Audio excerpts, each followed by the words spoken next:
Alkisah, pada zaman dulu hiduplah seorang kakek bijaksana dan rendah hati bernama Kakek Joko, yang memulai mengakhiri perjalanan hidupnya untuk hidup di desa bersama dengan keluarga dan cucunya. Selama masa mudanya dia bepergian dari satu tempat ke tempat lain, untuk belajar berbagai macam hal tentang kebijaksanaan. Suatu hari, salah satu cucunya yang penasaran bernama Fajar mendekatinya yang sedang berada di bawah pohon beringin. Fajar dengan antusias ingin tahu arti sejati kehidupan, maka dari itu dia mendekati kakeknya. Mereka berdua duduk di bawah naungan pohon beringin yang rimbun. Lalu kemudian Fajar bertanya pada kakeknya, "Kek, apa arti kehidupan ini menurut kakek?" Kakek Joko melihat Fajar dengan senyuman lembut dan berkata, "Cucuku, kehidupan itu seperti perjalanan melalui hutan yang luas dan menakjubkan." Bingung, Fajar bertanya, "Tapi apa maksudmu, Kek? Bagaimana kehidupan bisa seperti hutan?" Kakek Joko mendekat dan mulai menjelaskan, "Bayangkanlah dirimu berjalan melalui hutan. Kamu akan menemui pohon-pohon dengan berbagai ukuran, ada yang muda dan lembut, ada yang kuno dan perkasa.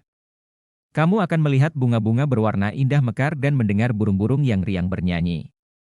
Namun, di tengah keindahan itu, kamu juga akan bertemu dengan duri, ranting-ranting yang jatuh, dan bayangan gelap." Fajar mulai mengerti analogi yang disampaikan.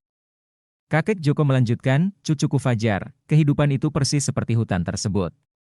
Ia dipenuhi dengan momen kebahagiaan, cinta, dan keindahan, tetapi juga membawa tantangan, kesulitan, dan momen kesedihan. Namun, potong Fajar, bagaimana kita bisa menemukan makna dalam tantangan dan kesedihan kehidupan?" Mata kakek Joko berkilauan penuh kebijaksanaan ketika dia menjawab, "Di hutan kehidupan, setiap pengalaman, baik menyenangkan maupun sulit, pasti akan membawa makna dan tujuan. Seperti pohon-pohon yang semakin kuat dengan menghadapi badai, dan bunga-bunga yang mekar setelah melalui musim dingin yang keras, pertumbuhan dan pemahaman kita sebenarnya juga berasal dari pengalaman kita saat menghadapi cobaan kehidupan."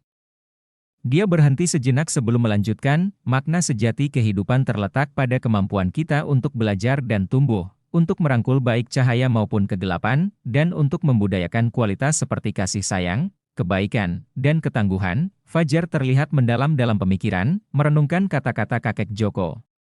Dia bertanya, "Tapi bagaimana dengan kebahagiaan? Bukankah itu tujuan utama kehidupan?"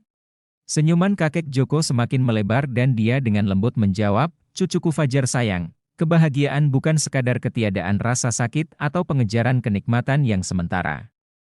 Kebahagiaan sejati bisa ditemukan dalam perjalanan dengan cara merasa puas dan selalu bersyukur atas apa yang kehidupan bawa mendekat ke kita, bahkan ketika hal itu berubah sekalipun." Dia meletakkan tangannya di bahu Fajar dan berkata, "Makna kehidupan bukanlah tujuan besar yang harus dicapai, tapi ini dapat ditemukan dalam momen-momen kecil seperti cinta, tawa, dan hubungan yang mendalam.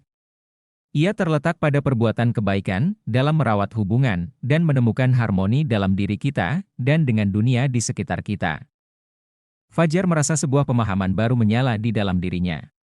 Dia menyadari bahwa makna sejati kehidupan bukanlah rahasia yang harus diungkap, tapi mencari kebahagiaan dalam naik turunnya hidup, dan menyadari bahwa perjalanan itu sendiri yang paling berarti ketimbang fokusnya pada pencarian tentang kebahagiaan.